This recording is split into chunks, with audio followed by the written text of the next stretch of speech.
पाकिस्तान ने फिर से बातचीत की पेशकश दोहराई है। दूसरे दौर की वार्ता के लिए पेशकश की है। पाकिस्तान ने पहले राउंड की बातचीत 11 अप्रैल को इस्लामाबाद में फेल हो गई थी। इसके बावजूद पाकिस्तान एक बार फिर से ऐसी कोशिश कर रहा है। दूसरे राउंड की बातचीत की पेशकश पाकिस्तान की ओर से की गई है। पहला राउंड जो इस्लामाबाद में हुआ था वो बेनतीजा रही थी। दोनों ही जो देश है वो सहमत नहीं हुए थे एक दूसरे की शर्तों पर, और ऐसे में अब दूसरे राउंड की बातचीत को लेकर पाकिस्तान ने फिर से पेशकश की। तो अमेरिका और ईरान के बीच इस्लामाबाद में हुई बातचीत बेनतीजा रहने के बाद डोनाल्ड ट्रंप आक्रामक रुख अपनाए हुए हैं। साथ ही साथ खबर यह है कि अमेरिका की ओर से ईरान के साथ बातचीत बढ़ाने पर काम हो रहा है। सूत्रों के मुताबिक सीजफायर खत्म होने से पहले तुर्की में अगली बैठक हो सकती है। रिपोर्ट देखिए। अमेरिका और ईरान के बीच तनाव लगातार बढ़ता दिखाई दे रहा है। इस्लामाबाद में हुई लंबी बातचीत बेनतीजा रहने के बाद डोनाल्ड ट्रंप का रुख आक्रामक हो गया। एक तरफ ईरान के खिलाफ उनके तीखे बयान सामने आ रहे हैं, दूसरी तरफ बैक चैनल डिप्लोमेसी भी जारी है। पाकिस्तान के इस्लामाबाद में 21 घंटे तक अमेरिका और ईरान के बीच बातचीत हुई, लेकिन कोई ठोस नतीजा नहीं निकल पाया था।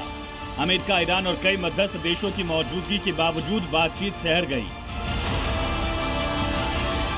सूत्रों के मुताबिक अब अगले दौर की बातचीत 21 अप्रैल से पहले हो सकती है, यानी उस समय से पहले जब 2 हफ्ते का सीजफायर खत्म होने वाला है।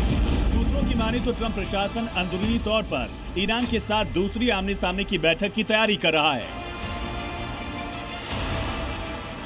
संभावित तारीख और जगह पर मंथन जारी है। जिनेवा, वियना, इस्तांबुल जैसे शहरों के नाम की चर्चा है। हालांकि अभी तक कोई आधिकारिक पुष्टि नहीं हुई। तनाव की असली वजह है स्ट्रेट ऑफ हॉर्मुज, जो दुनिया के सबसे अहम तेल मार्गों में से एक है। ट्रंप ने इसे ब्लॉक करने की चेतावनी दी। वहीं खबर है कि अमेरिका ने ईरान के बंदरगाहों की घेराबंदी शुरू कर दी है। मध्य पूर्व में बढ़ते तनाव के बीच अमेरिकी नौसेना के कम से कम 15 युद्धपोत क्षेत्र में तैनात हो सकते हैं।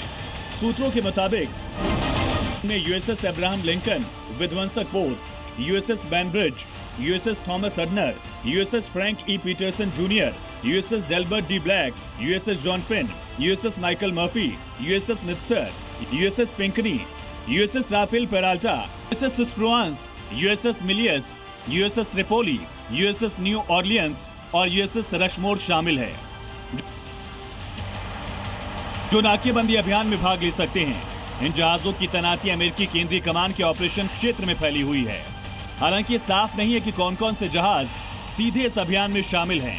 फिलहाल इस रणनीतिक जलमार्ग पर नियंत्रण ईरान के पास ही है।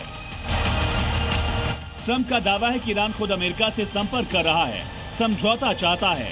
अमेरिकी अधिकारियों का कहना है कि बातचीत जारी है। अगर प्रगति हुई तो सीजफायर की समय सीमा बढ़ाई भी जा सकती है। लेकिन सच्चाई यह है कि ईरान पहले ही अमेरिका की कई शर्तों को खारिज कर चुका है, जिससे कि आगे की राह मुश्किल नजर आ रही है। पश्चिमी मीडिया के मुताबिक तुर्की एक मध्यस्थ की भूमिका निभा सकता है। अगली बैठक वहीं हो सकती है। हालांकि दोनों देशों के बीच अविश्वास इतना गहरा है कि किसी भी समझौते तक पहुंचना आसान नहीं होगा। इसलिए सवाल उठ रहे हैं, क्या दुनिया एक और बड़े टकराव के करीब है या फिर आखिरी वक्त पर कूटनीति जीत जाएगी? सबकी नजरें अगली बैठक और हॉर्मुज के हालात पर टिकी हैं। ब्यूरो रिपोर्ट, जी मीडिया। सर, ये बातचीत बहुत जरूरी है दोनों ही देशों के लिए, क्योंकि जंग दोनों के लिए महंगी साबित हो रही है। क्या ये बातचीत कहां हो सकती है, संभावित वो जगह कौन सी हो सकती है? और साथ ही ये भी समझाइएगा कि अमेरिका को भी यहाँ पर टोन डाउन करने की जरूरत है अगर बातचीत को सफल बनाना है तो।